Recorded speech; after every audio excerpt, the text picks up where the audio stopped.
இந்த நான் உங்களுக்கு சொல்ல போற விஷயங்கள் எல்லாம் வந்து நானும் வந்து ஏதோ டெய்லி கடைபிடிச்சிட்டு இருக்கிறேனா அப்படின்னு பார்த்தா கண்டிப்பா இல்ல. அதை கடைபிடிக்கிறதுக்கு வேண்டி நான் முயற்சி பண்ணிட்டு இருக்கிறேன். ஸோ 2 விஷயம். முதல் விஷயம் வந்து லேர்னிங், இன்னொரு விஷயம் அப்ளிகேஷன். அவங்க எல்லாருமே சொன்ன மாதிரி. ஸோ இந்த லேர்னிங் பார்ட்ல வந்து ஏன் வாசிக்கணும், ஏன் நிறைய படங்களை பார்க்கணும் அப்படின்னா, நம்மளுடைய மனிதனுடைய ஆழ் மனதுன்னு ஒன்று இருக்கு. இந்த ஆழ் மனது வந்து கான்சியஸுக்கு அப்பாற்பட்டிருக்கு. Conscious there is a conscious mind and there is obviously a subconscious mind. So இந்த சப்கான்சியஸ் மைண்டை வந்து நம்ம கூர்மைப்படுத்திக்கிறதுக்காக நம்ம வந்து நிறைய படிக்கிறதும் நிறைய படம் பார்க்க வேண்டிய தேவையும் இருக்கு.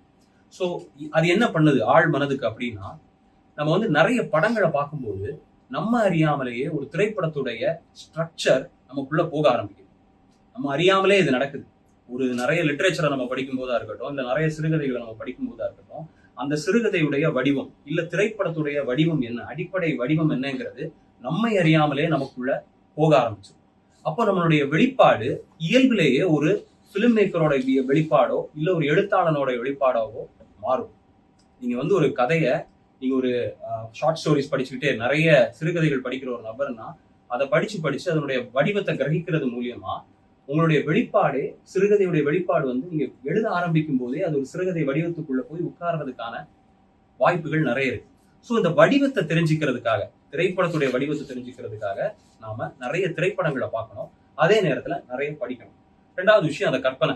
நமக்கு நிறைய ஆப்வியஸா நம்மளோட மைண்ட் வந்து நமக்கு வெரி லிமிட்டட். நமக்கு நிறைய விஷயம் தெரியாது, நம்மளுடைய வாழ்க்கை தான் தெரிஞ்சிருக்கும். அப்ப நம்மளை விட நிறைய obviously there is lot of lifes out there. So அந்த நிறைய வாழ்க்கைகளை தெரிஞ்சுக்க, நிறைய கோணங்கள்ல இருந்து வாழ்க்கையை தெரிஞ்சுக்க நாம வந்து நிறைய வாசிக்க வேண்டிய தேவை இருக்கு.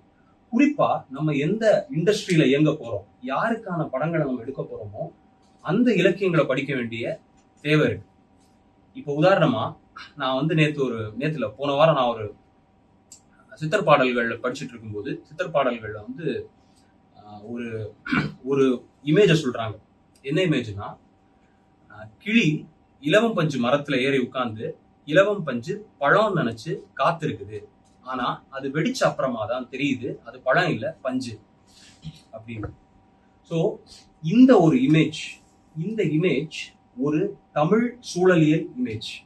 தமிழகத்தில் மட்டுமே நம்ம பார்க்கக்கூடிய இலவம் பஞ்சு மரங்களா இருக்கட்டும், இல்ல கிளிகளா இருக்கட்டும், நம்மளுடைய வாழ்வாதாரம் சார்ந்து நம்மளுடைய புவி அமைப்புல இருக்கக்கூடிய மிருகங்கள், நம்மளோட பயோடைவர்சிட்டியில இருக்கக்கூடிய இமேஜ். ஸோ அந்த மொழி, எந்த மொழியில நம்ம இயங்க போறோம், ஒரு மலையாளமா இருக்கலாம், இல்ல தமிழா இருக்கலாம், இல்ல ஹிந்தியா இருக்கலாம், அந்த மொழியில நம்ம இயங்க போறோம்னா அதனுடைய லிட்ரேச்சரை படிக்கும்போது அந்த மொழி எங்க இருக்குதோ அந்த மொழியுடைய இடத்தில் நடக்கக்கூடிய காட்சிகளும், அந்த மொழியில் நடக்கக்கூடிய இடத்தில் இருக்கக்கூடிய கதைகளும் நமக்கு தெரிஞ்சுக்கிறதுக்கான ஆப்பர்ச்சுனிட்டி நமக்கு கிடைக்குது. ஸோ இதுக்காகவே நாம படிக்கணும். அதுக்கப்புறமா நிறைய படங்களை பார்க்கணும். பார்த்தாதான் நமக்கு அந்த வடிவம் நமக்குள்ள போகும். அந்த வடிவம் நமக்குள்ள போனாதான் நான் என்ன சொல்றது, ஒரு செட்டுக்கு போய் நாம வந்து ஈஸியா கட்டெல்லாம் சொல்லிட முடியும். அன்கான்சியஸாவே இது நடக்கும். இந்த ஷாட்ல இருந்து இந்த ஷாட்டுக்கு போறது, இந்த சீன்ல இருந்து இந்த சீனுக்கு கட் வைக்கிறது, இட்ஸ் ஆட்டோமேட்டிக்கலி ஹேப்பன். ஏன் ஒரு சார்ஜன் போகணும், ஏன் சார்ஜ் அவுட் போகணும், ஏன் இப்ப எப்படி ஸ்டேஜ் பண்ணணும், ஏன் இதுல யார் வந்து எங்க நிக்கணும் ஒரு சீன் எடுக்கும்போது. ஸோ இது எல்லாமே சப்கான்சியஸா நடக்கிறதுக்கான வாய்ப்பு இந்த படித்தல்ல இருந்து மட்டும்தான் வரும். நிறைய சப்கான்சியஸ் ரேண்டமான ரீடிங்கா இருக்கட்டும், இல்ல ரேண்டமான ஃபிலிம் வாட்சிங்கா இருக்கட்டும். ஓகே, செகண்ட் திங், படிக்கிறதோடு நம்ம வந்து நிறுத்திடக்கூடாது, which is obviously the application. Okay, application. Rajneesh, Indian philosopher ரஜினிஷை பத்தி சொல்லும்போது சொல்லுவாங்க, ரஜினிஷ் வந்து உங்களை எல்லார்ட்ட இருந்தும் காப்பாத்திடுவாரு, ஆனா ரஜினிஷ்ட இருந்து உங்களை நீங்க தான் காப்பாத்திக்கணும். ஸோ நீங்க வந்து masters will teach you everything. Masters உடைய வார்த்தைகள் எல்லாம் வந்து நீங்க கேட்டு நீங்க வந்து சில நேரங்களில் நம்ம என்ன ஆயிடுவோம்னா, we will become inspired and we will not do a thing.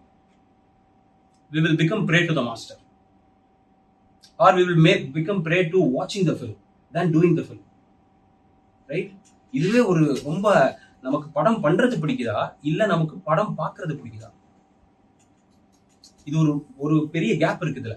நான் இப்ப காலேஜ்ல விஸ்காம் பசங்க வந்து நிறைய பேர் வந்து ஃபர்ஸ்ட் இயர் வரும்போது they all wanted to become film makers. 50 பேர்ல 40 பேர் வந்து ஃபிலிம் மேக்கர் ஆகணும்னு சொல்லிட்டு தான் காலேஜ் கோர்ஸ் என்ரோல் பண்ணுவோம்.